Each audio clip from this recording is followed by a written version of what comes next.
When something is important enough, you do it even if the odds are not in your favor. What makes innovative thinking happen?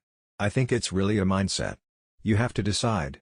It's okay to have your eggs in one basket as long as you control what happens to that basket.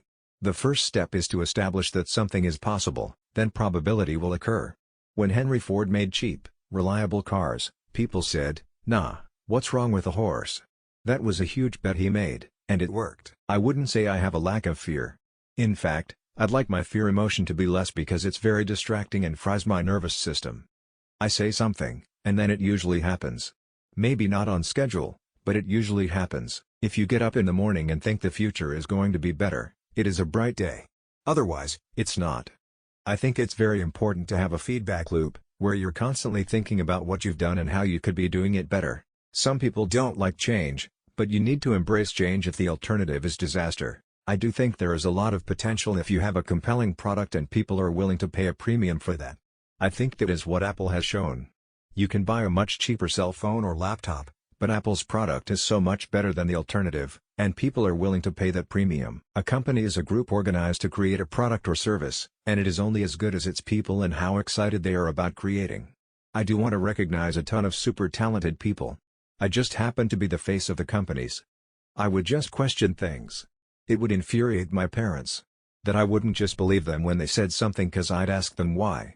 And then I'd consider whether that response made sense given everything else I knew. If something has to be designed and invented, and you have to figure out how to ensure that the value of the thing you create is greater than the cost of the inputs, then that is probably my core skill. I don't believe in process.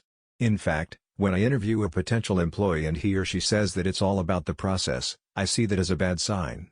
The problem is that in a lot of big companies, process becomes a substitute for thinking. You're encouraged to behave like a little gear in a complex machine.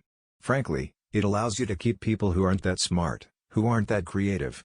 I'm interested in things that change the world or that affect the future and wondrous, new technology where you see it, and you're like, wow, how did that even happen? How is that possible? Brand is just a perception, and perception will match reality over time. Sometimes it will be ahead, other times it will be behind. But brand is simply a collective impression some have about a product. There are really two things that have to occur in order for a new technology to be affordable to the mass market. One is you need economies of scale. The other is you need to iterate on the design. You need to go through a few versions. It is a mistake to hire huge numbers of people to get a complicated job done. Numbers will never compensate for talent in getting the right answer. Two people who don't know something or know better than one, will tend to slow down progress, and will make the task incredibly expensive. Work like hell. I mean you just have to put in 80 to 100-hour weeks every week. This improves the odds of success.